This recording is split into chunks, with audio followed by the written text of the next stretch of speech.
If you select the Record Your Own Voice Track option in the voice section of the app, you'll see that your script is broken up into bite-sized chunks that are easy to record. This means if you do make a mistake, you only need to re-record one sentence rather than having to start all over again from the beginning.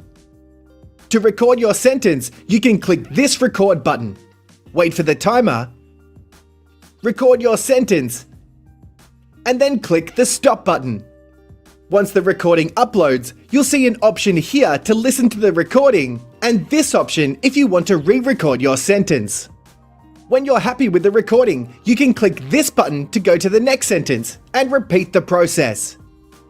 You'll notice that the button starts, stops, and moves you to the next recording, so you can quickly record your entire audio track. You can also use the spacebar or right arrow key to start recordings, stop recordings, and move to the next scene.